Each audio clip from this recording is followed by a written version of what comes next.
7 स्थान शिवलिंग के बताए हैं जहां पर भूल से भी अगर कोई चंदन की उंगलियां लगा देता है।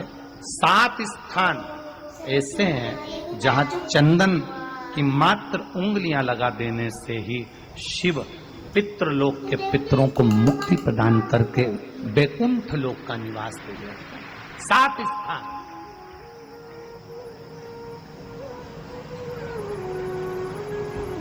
और वो 7 स्थान जो चंदन के बताए गए हैं, पहला भगवान देवाधिदेव महादेव के शिवलिंग पर चंदन का लेपन। समझ लेना जरा बहुत अच्छे से। आपको लगता है स्वप्न में कोई मुर्दे दिख रहे हैं या कोई जल रहा है या कोई मर रहा है या कोई चला गया है, ऐसा भय लगता है।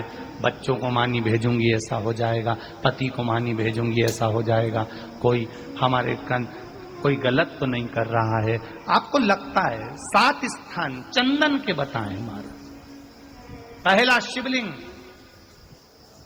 दूसरा जहां गणेश जी का स्थान है, मालूम है ना सबको? जम के बोलो जरा, मालूम है ना सबको? जहां गणेश जी का स्थान है वहां अलग से गणेश जी बैठे, वहां नहीं। शिवलिंग में जलाधारी के ठीक सामने राइट में गणेश, लेफ्ट में कार्तिकेय, बीच में अशोक सुंदरी। तो पहला चंदन बाबा के शिवलिंग पर, दूसरा गणेश जी पर चंदन की उंगली, तीसरा षडानंद कार्तिकेय पर चंदन की उंगली, चौथा अशोक सुंदरी पर चंदन की उंगली, पांचवा जलाधारी पर चंदन की उंगली, छठा जो शिवलिंग का जल बह रहा है इसके ठीक विपरीत की ओर चंदन की उंगली, और 7वां चंदन नंदी के मस्तक के ऊपर जो 2 सींग लगे रहते हैं उस पर चंदन की उंगली। ये कब लगाई जाती है? या तो अमावस्या के दिन। आपको लगता है कि हमारे पूर्वजों का उद्धार नहीं हुआ, हमारे पूर्वजों का कल्याण नहीं हुआ, कहीं अधोगति में कोई चला गया है, उसका बस एक बार, रोज नहीं जरूरत है, प्रतिदिन जरूरत ही नहीं,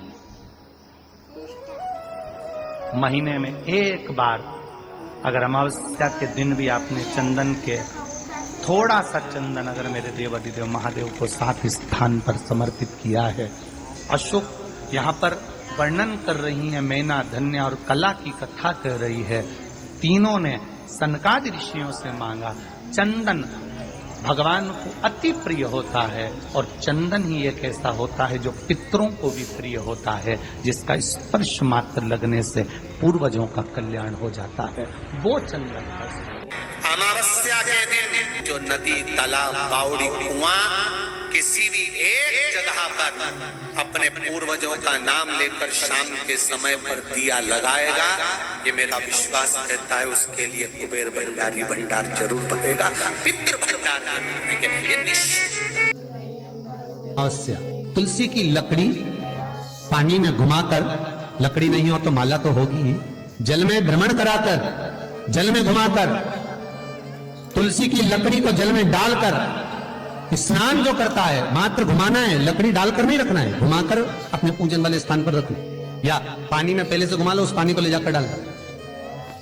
अमावस्या स्नान जो जीव करता है, शिव महापुराण की कथा कहती है, जितनी वर्ष में सोमती पड़ती है, सोमती अमावस्याएं पड़ती हैं, शनिचरी अमावस्याएं पड़ती हैं, सारी अमावस्या का पुण्य उस जीव के खाते में चला जाता है। तो अच्छे से ध्यान रखिएगा, आप ब्राह्मण को भोजन कराएं ना कराएं, आपने धूप छोड़ी ना छोड़ी वो पता नहीं, गाय को रोटी दी ना दी, स्वान को भोजन दिया ना दिया, कौवे को भोजन दिया ना दिया, चलेगा। पर अमावस्या के दिन, उस दिन प्रदोष काल में, प्रदोष के समय पर, शाम के समय पर जाकर किसी भी नदी, तालाब, बावड़ी, कुआं, कहीं ना कहीं जो आपके पास में हो, वहां पर एक घी का दिया, पत्ती का मुंह दक्षिण की ओर कर अवश्य जला कर जाना, सारे पितृ दोष समाप्त हो जाएंगे। से निवेदन है, माताओं से निवेदन है, मान लो आपको कोई ब्राह्मण देवता ने कहा कि आपके यहाँ पितृ दोष है, तो आपको घबराना नहीं है कि महाराज जी मुझे क्या करना पड़ेगा, पितृ दोष है एक चावल का दाना घर में से लीजिए, हथेली पर रखिए, पानी का जो मटका होता है, हंडा होता है, पानी का जो मटका है, हंडा है, जहां पर रसोई घर में तुम पानी रखते हो, उस हंडे के पास में, मटके के पास में उस चावल के दाने को लेकर जाइए, अपने पितरों का स्मरण कर स्वधा स्वधा स्वधा स्वधा स्वधा 5 बार बोलकर शंकर भगवान के शिवलिंग पर, तुम्हारे घर में शिवलिंग हो तो घर में, और अगर मंदिर में शिवलिंग हो तो मंदिर में, उस चावल के दाने को चढ़ा दीजिए। कैसा भी पितृदोष होगा समाप्त हो। श्री शिवाय नमस्तुभ्यम। दोस्तों, तो मौनी अमावस्या के ये जो उपाय महाराज जी ने बताए हैं, उन सभी उपायों में से जो भी उपाय आपको आसान लगे उसको अवश्य ही कीजिएगा और अपने जीवन से पितृदोष को दूर कीजिएगा। ऐसे ही अगर आपको महाराज जी के उपायों की वीडियोस चाहिए तो जल्दी से हमारे चैनल को सब्सक्राइब कीजिए और बेल आइकन पर क्लिक कीजिए, जिससे आने वाली सभी वीडियोस आपको समय से प्राप्त हो सकें। धन्यवाद। मम्मी मैं घी वाला कर लूं?